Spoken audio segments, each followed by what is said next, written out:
la Tanzania. Hongereni sana.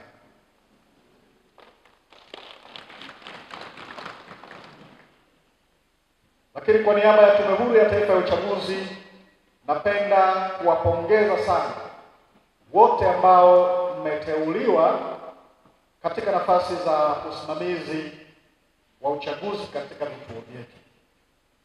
Maombi yalikuwa ni mengi sana ambayo yalifika katika ofisi, lakini ukiachana na wingi wa maombi, lakini mchakato wa kuwapata nyinyi ulikuwa ni mchakato mrefu sana. Nyinyi ni mashahidi, mmeomba nafasi hizi muda mrefu sana, mpaka inafikia hatua ya kutangaza majina yenu. Tumepita katika michakato mingi, lakini muda mrefu umepita. Hii inaashiria tu kwamba zoezi halikuwa rahisi la kuwapata nyinyi. Kwa hiyo nyinyi kuwa sehemu ya wale waliochaguliwa kushiriki katika mchakato huu wa uchaguzi ni jambo la kujivunia, kwa sababu katika historia ya kushiriki katika kuiweka serikali madarakani katika taifa letu.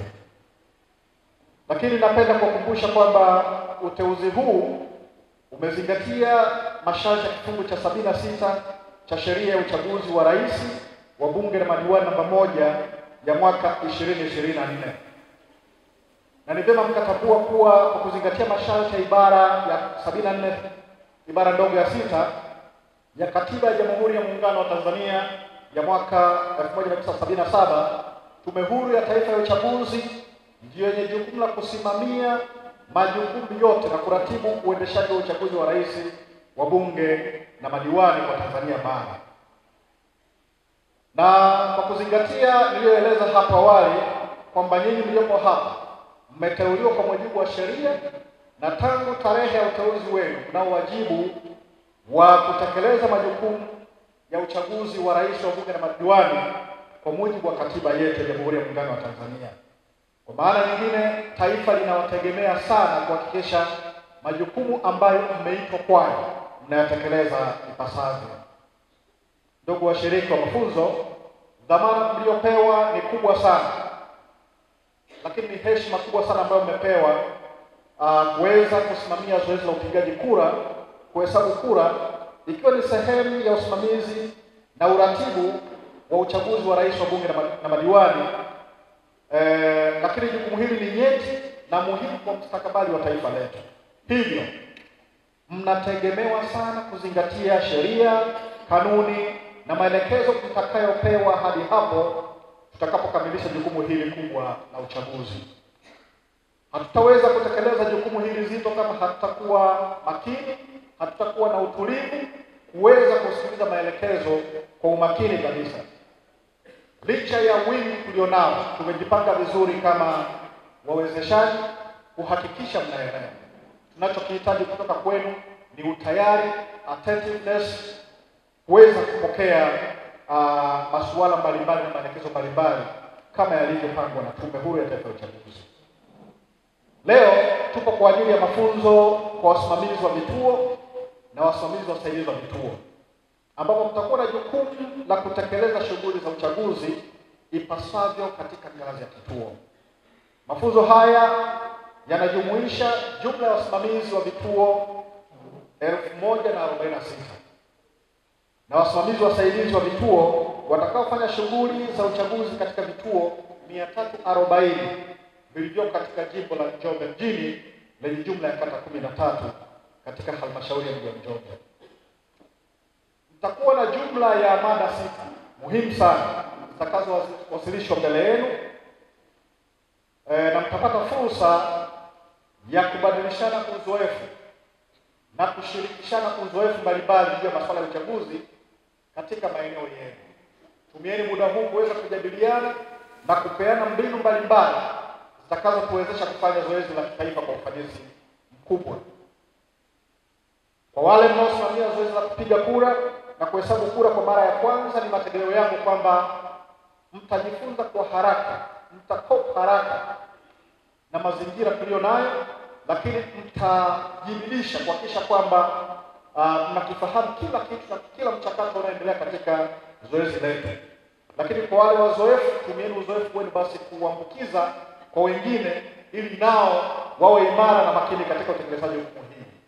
Lakini ikumbukwe, katika masuala haya mazito ya kitaifa, pamoja na uzoefu mlionao, msichukulie jambo hili poa, kwamba mimi najua kila kitu, hakuna shida, wakati mafunzo yanaendelea huko nje, au hauko serious katika hili.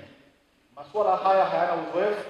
Wekeni umakini na zielekezeni akili zenu, tulivu wenu katika mafunzo haya, ili mwisho wa siku wote tuondoke tukiimba wimbo mmoja na kuhakikisha zoezi letu haliharibiki wala haliingii dosari katika utekelezaji wake.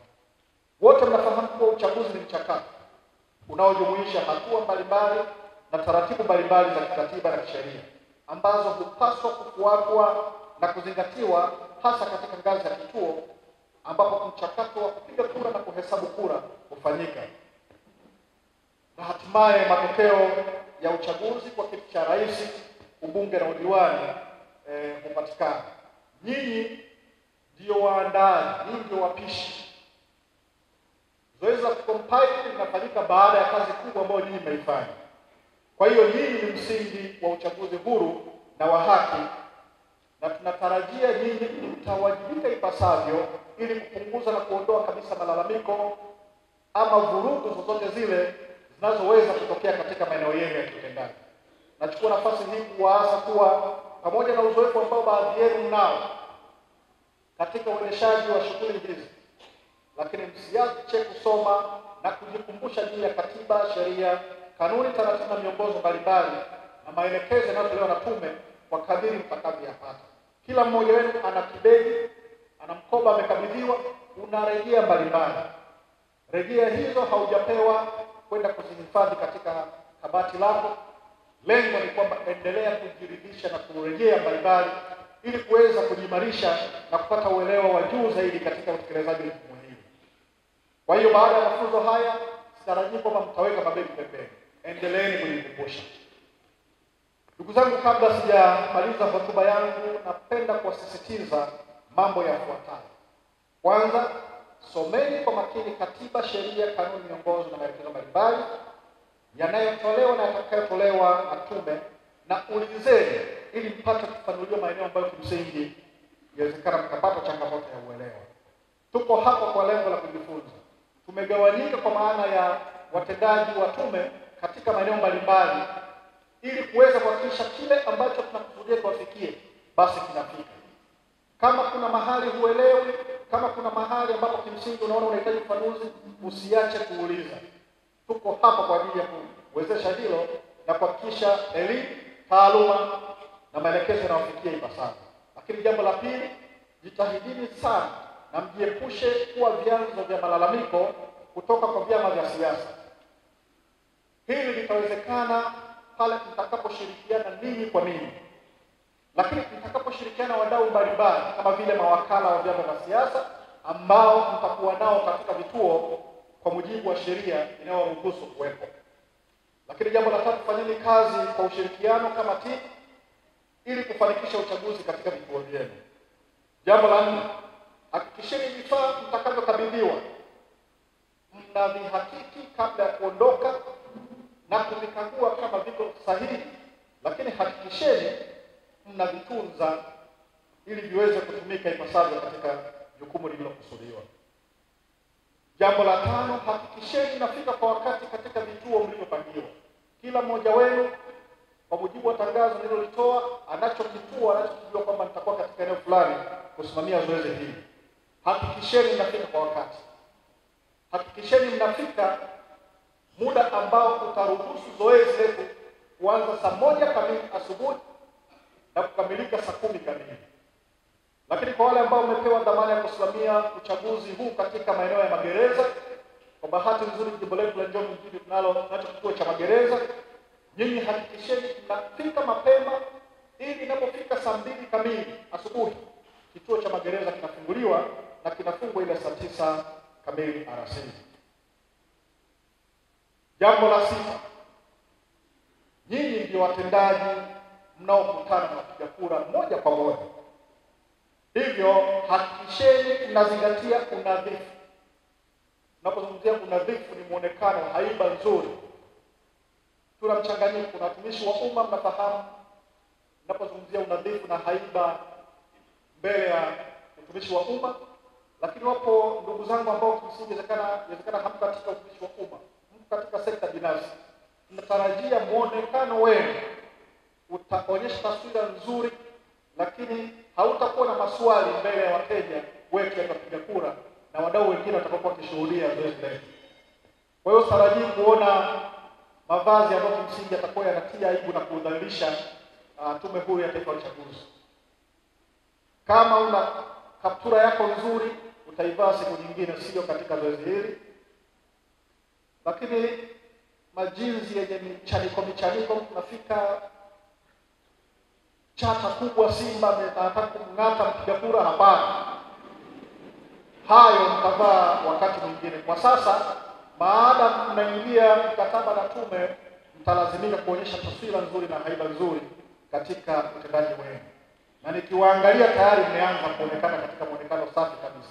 Endelezeni hilo. Lakini hatuishii katika lugha nzuri na hatuishii katika unadhifu. Lugha nzuri ni jambo la msingi sana. Customer care, itakuwepo mada inayozungumzia masuala ya customer care.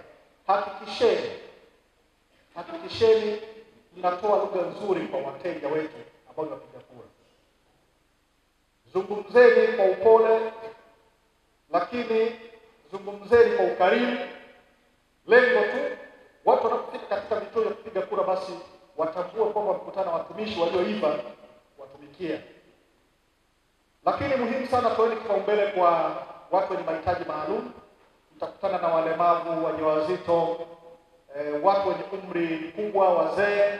Wapatieni kipaumbele, wapige kura mapema ili kuepusha adha wanaweza kuipata kwa kukaa muda mrefu katika vituo vya kupigia kura kulingana na namna walivyo. Jambo la 7, hakikisheni mnafanya mawasiliano na msimamizi wa uchaguzi ama afisa uchaguzi ama mratibu wa magereza na ama mratibu wa chuo cha mafunzo pale ambapo mtaona ushauri unahitajika. Msife na jambo, usionyeshe umahiri jambo mlijui, linahitaji consultation, utaki kufanya mawasiliano, kuweni huru, fanyeni mawasiliano. Lengo ni kwamba jambo lifanikiwe na liende vizuri. Jambo la 8, katika utekelezaji wa majukumu yenu mtakutana na fomu mbalimbali zinazohitaji kujazwa kwa ufasaha, ukamilifu na usahihi wake. Tafadhali sana, mtakutana nazo katika mafunzo. Hakikisheni mnazijaza kwa usahihi, maana hizi ndizo zitakazotupatia takwimu za kuweza kuzicompile na kupata matokeo ya viongozi wetu wateule katika nafasi zao. Lakini jambo la 10, mtapokea vifaa mbalimbali. Vitunzeni, lakini jiridhisheni juu ya usahihi wake. Isije katokea zoezi linaendelea haukujiridhisha kuhusu usahihi wa takwimu za vifaa, tunajikuta zoezi limekwama kwa sababu tu haukuteki trouble kuweza kujiridhisha juu ya vifaa hivyo. Kwa hiyo hakikisheni mnakuwa makini mnapokabidhiwa vifaa, kuhakikisha vinatosheleza kwa mujibu wa mahitaji ya kituo chako.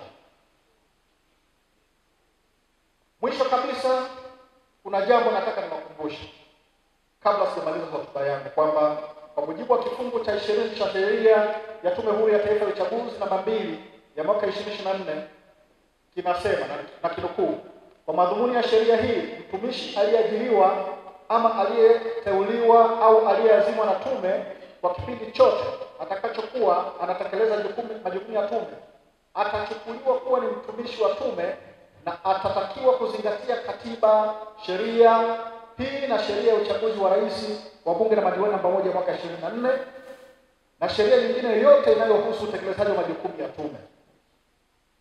Mwisho wa kunukuu. Nimekinukuu kifungu hicho kwa msingi wa kuasisitiza juu ya masuala 4 yafuatayo. Jambo la kwanza, kwamba tangu siku ya uteuzi ama tangu siku ya kuajiriwa ni watumishi wa Tume Huru ya Taifa ya Uchaguzi katika utekelezaji wa majukumu yenu ya uchaguzi. Lakini jambo la pili, kama watendaji kwa kipindi chote cha utumishi wenu katika tume, mtawajibika kwa Tume Huru ya Taifa ya Uchaguzi na sio mamlaka nyingine yoyote, isipokuwa kama jambo hilo litahitajika kwa mujibu wa sheria nyingine za nchi. Nyinyi mlioko hapa wote mnatekeleza majukumu haya kwa niaba ya tume. Kwa hiyo nyinyi ni watumishi wa Tume Huru ya Taifa ya Uchaguzi. Lakini jambo la tatu, taarifa zozote zile za uchaguzi zinapaswa kutolewa na Tume Huru ya Taifa ya Uchaguzi kupitia msimamizi wa uchaguzi na si vinginevyo. Yaani kwa maana nyingine, msemaji wa masuala ya uchaguzi ni msimamizi wa uchaguzi.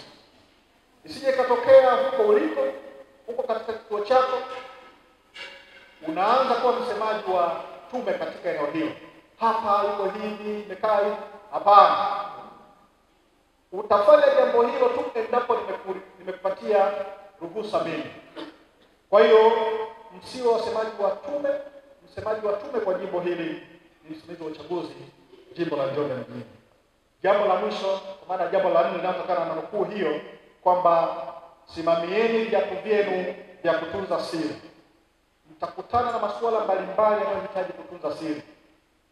Mtakutana na taarifa za wananchi. Mtakutana na takwimu mbalimbali. Kabla mamlaka haijatoa taarifa, wewe umeshatoa taarifa. Hilo halitakubalika. Kwa hiyo zingatia sana unatoa taarifa gani na kwa wakati gani. Mambo ya siri yabaki kuwa siri. Yale ambayo yanapaswa kutoka mtayatoa, lakini jitahidi sana kutunza siri na kuviishi viapo ambavyo kimsingi hapa leo hii asubuhi la Tanzania. Hongereni sana.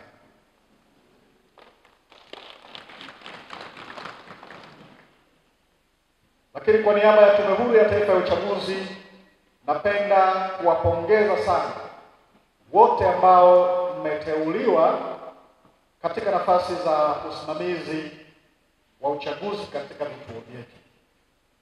Maombi yalikuwa ni mengi sana ambayo yalifika katika ofisi, lakini ukiachana na wingi wa maombi, lakini mchakato wa kuwapata nyinyi ulikuwa ni mchakato mrefu sana. Nyinyi ni mashahidi, mmeomba nafasi hizi muda mrefu sana. Mpaka inafikia hatua ya kutangaza majina yenu, tumepita katika michakato mingi, lakini muda mrefu umepita. Hii inaashiria tu kwamba zoezi halikuwa rahisi la kuwapata nyinyi. Kwa hiyo nyinyi kuwa sehemu ya wale waliochaguliwa kushiriki katika mchakato huu wa uchaguzi ni jambo la kujivunia, kwa sababu katika historia ya kushiriki katika kuiweka serikali madarakani katika taifa letu. Lakini napenda kukumbusha kwamba uteuzi huu umezingatia masharti ya kifungu cha 76 cha sheria ya uchaguzi wa rais, wa bunge na madiwani namba 1 ya mwaka 2024. Na ni vyema mkatambua kuwa kwa kuzingatia masharti ya ibara ya 74 ibara ndogo ya 6 ya Katiba ya Jamhuri ya Muungano wa Tanzania ya mwaka 1977, Tume Huru ya Taifa ya Uchaguzi ndiyo yenye jukumu la kusimamia majukumu yote na kuratibu uendeshaji wa uchaguzi wa rais, wa bunge na madiwani kwa Tanzania bara. Na kwa kuzingatia niliyoeleza hapo awali kwamba nyinyi mliopo hapa mmeteuliwa kwa mujibu wa sheria, na tangu tarehe ya uteuzi wenu mnao wajibu wa kutekeleza majukumu ya uchaguzi wa rais, wa bunge na madiwani kwa mujibu wa katiba yetu ya Jamhuri ya Muungano wa Tanzania. Kwa maana nyingine, taifa linawategemea sana kuhakikisha majukumu ambayo mmeitwa kwayo mnayatekeleza ipasavyo. Ndugu washiriki wa mafunzo, dhamana mliopewa ni kubwa sana, lakini ni heshima kubwa sana ambayo mmepewa kuweza kusimamia zoezi la upigaji kura, kuhesabu kura, ikiwa ni sehemu ya usimamizi na uratibu wa uchaguzi wa rais, wa bunge na madiwani. Lakini jukumu hili ni nyeti na muhimu kwa mustakabali wa taifa letu.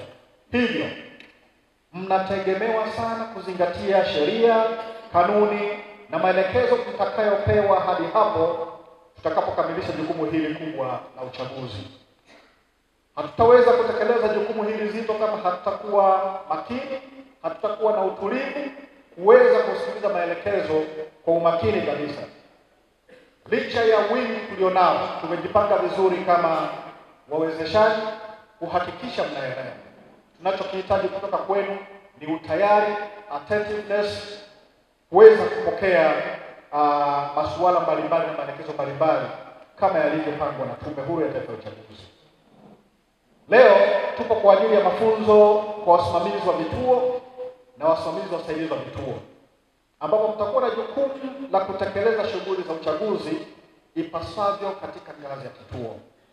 Mafunzo haya yanajumuisha jumla ya wasimamizi wa vituo 1046 na wasimamizi wasaidizi wa vituo watakaofanya shughuli za uchaguzi katika vituo 340 vilivyo katika jimbo la Njombe mjini lenye jumla ya kata 13 katika halmashauri ya mji wa Njombe. Mtakuwa na jumla ya mada 6 muhimu sana zitakazowasilishwa mbele yenu, na mtapata fursa ya kubadilishana uzoefu na kushirikishana uzoefu mbalimbali juu ya masuala ya uchaguzi katika maeneo yenu.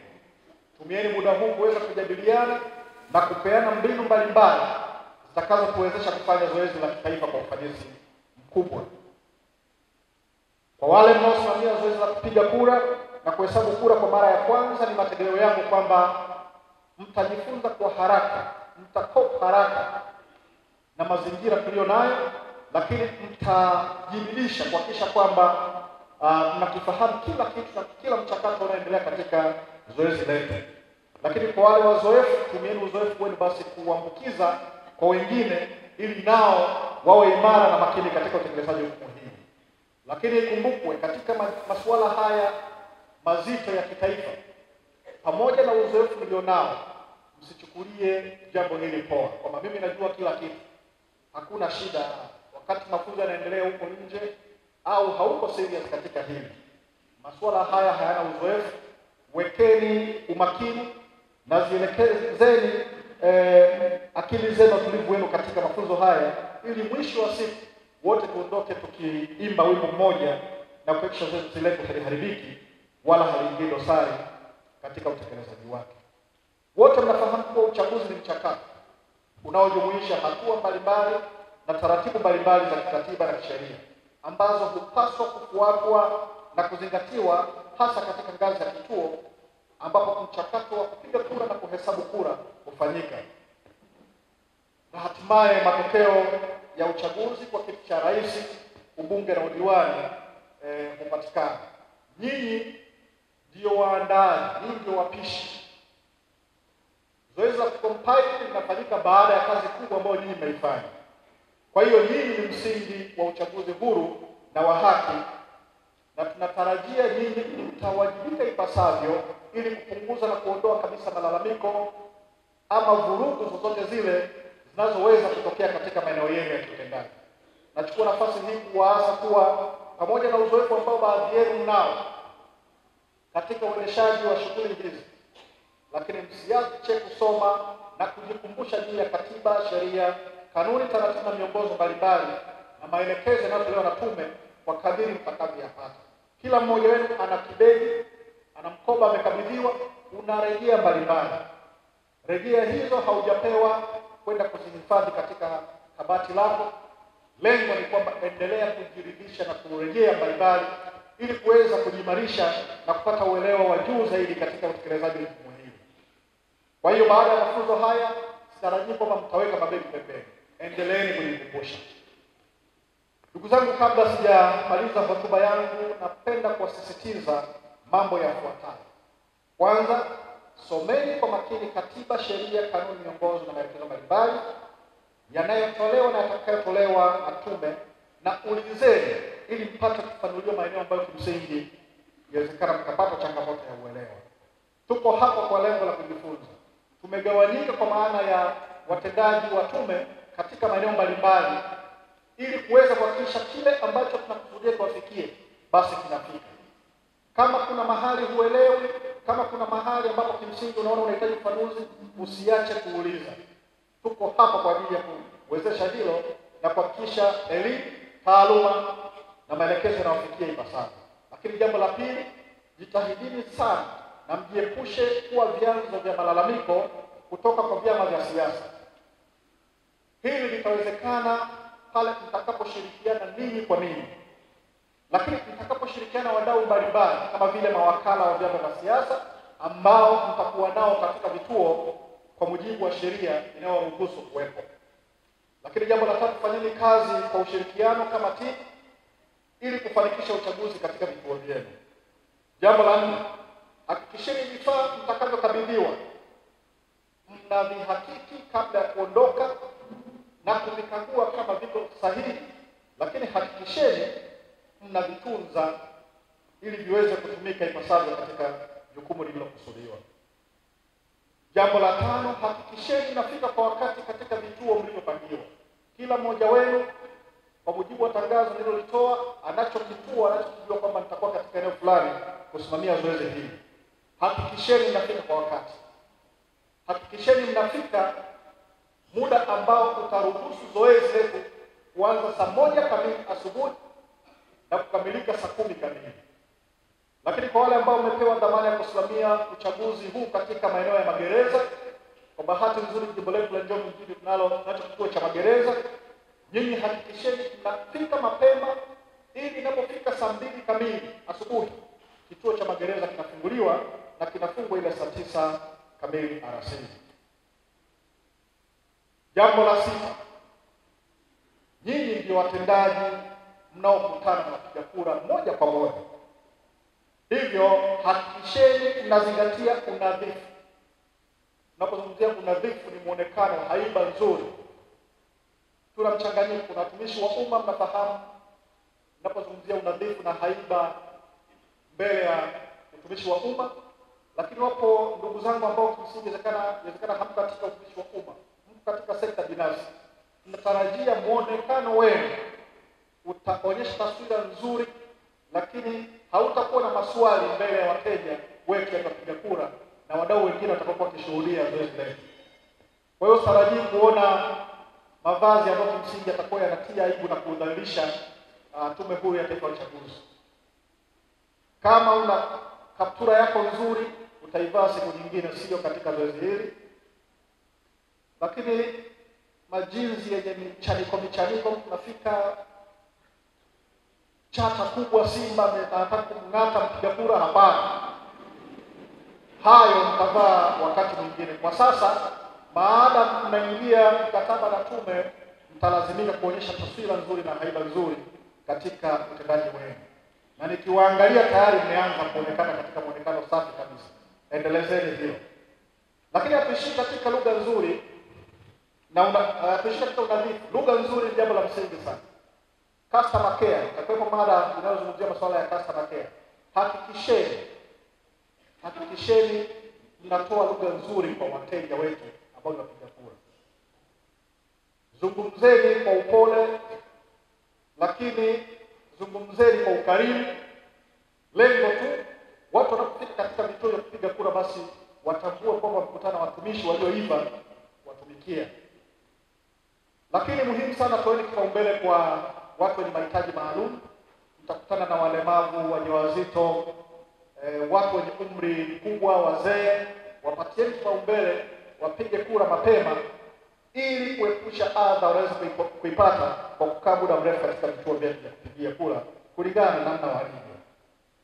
Jambo la 7, hakikisheni mnafanya mawasiliano na msimamizi wa uchaguzi ama afisa uchaguzi ama mratibu wa magereza na ama mratibu wa chuo cha mafunzo pale ambapo mtaona ushauri unahitajika. Msife na jambo, usionyeshe umahiri jambo mlijui, linahitaji consultation, utaki kufanya mawasiliano, kuweni huru, fanyeni mawasiliano. Lengo ni kwamba jambo lifanikiwe na liende vizuri. Jambo la 8, katika utekelezaji wa majukumu yenu mtakutana na fomu mbalimbali zinazohitaji kujazwa kwa ufasaha, ukamilifu na usahihi wake. Tafadhali sana, mtakutana nazo katika mafunzo. Hakikisheni mnazijaza kwa usahihi, maana hizi ndizo zitakazotupatia takwimu za kuweza kuzicompile na kupata matokeo ya viongozi wetu wateule katika nafasi zao. Lakini jambo la 10, mtapokea vifaa mbalimbali. Vitunzeni, lakini jiridhisheni juu ya usahihi wake. Isije ikatokea zoezi linaendelea haukujiridhisha kuhusu usahihi wa takwimu za vifaa, tunajikuta zoezi limekwama kwa sababu tu haukuteki trouble kuweza kujiridhisha juu ya vifaa hivyo.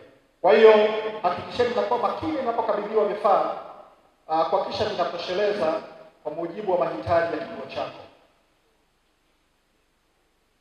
Mwisho kabisa, kuna jambo nataka niwakumbushe kabla sijamaliza hotuba yangu, kwamba kwa mujibu wa kifungu cha 20 cha sheria ya Tume Huru ya Taifa ya Uchaguzi namba 2 ya mwaka 2024 kinasema na kinukuu, kwa madhumuni ya sheria hii, mtumishi aliyeajiriwa ama aliyeteuliwa au aliyeazimwa na tume kwa kipindi chote atakachokuwa anatekeleza majukumu ya tume atachukuliwa kuwa ni mtumishi wa tume na atatakiwa kuzingatia katiba, sheria hii na sheria ya uchaguzi wa rais, wa bunge na madiwani namba 1 mwaka 2024 na sheria nyingine yote inayohusu utekelezaji wa majukumu ya tume.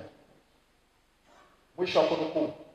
Nimekinukuu kifungu hicho kwa msingi wa kuwasisitiza juu ya masuala manne yafuatayo. Jambo la kwanza, kwamba tangu siku ya uteuzi ama tangu siku ya kuajiriwa ni watumishi wa Tume Huru ya Taifa ya Uchaguzi katika utekelezaji wa majukumu yenu ya uchaguzi. Lakini jambo la pili, kama watendaji kwa kipindi chote cha utumishi wenu katika tume, mtawajibika kwa Tume Huru ya Taifa ya Uchaguzi na sio mamlaka nyingine yoyote, isipokuwa kama jambo hilo litahitajika kwa mujibu wa sheria nyingine za nchi. Nyinyi mlioko hapa wote mnatekeleza majukumu haya kwa niaba ya tume. Kwa hiyo nyinyi ni watumishi wa Tume Huru ya Taifa ya Uchaguzi. Lakini jambo la tatu, taarifa zozote zile za uchaguzi zinapaswa kutolewa na Tume Huru ya Taifa ya Uchaguzi kupitia msimamizi wa uchaguzi na si vinginevyo. Yaani kwa maana nyingine, msemaji wa masuala ya uchaguzi ni msimamizi wa uchaguzi. Isije ikatokea huko uliko, huko katika kituo chako, unaanza kuwa msemaji wa tume katika eneo hilo. Hapa yuko hivi, mekaa hivi. Hapana. Utafanya jambo hilo tu endapo nimekupatia ruhusa mimi. Kwa hiyo msio wasemaji wa tume. Msemaji wa tume kwa jimbo hili ni msimamizi wa uchaguzi jimbo la Njombe mjini. Jambo la mwisho, kwa maana jambo la 4 linalotokana na nukuu hiyo, kwamba simamieni viapo vyenu vya kutunza siri. Mtakutana na masuala mbalimbali yanayohitaji kutunza siri. Mtakutana na taarifa za wananchi. Mtakutana na takwimu mbalimbali. Kabla mamlaka haijatoa taarifa, wewe umeshatoa taarifa. Hilo halitakubalika. Kwa hiyo zingatia sana unatoa taarifa gani na kwa wakati gani. Mambo ya siri yabaki kuwa siri. Yale ambayo yanapaswa kutoka mtayatoa, lakini jitahidi sana kutunza siri na kuviishi viapo ambavyo kimsingi mmeapa leo hii asubuhi.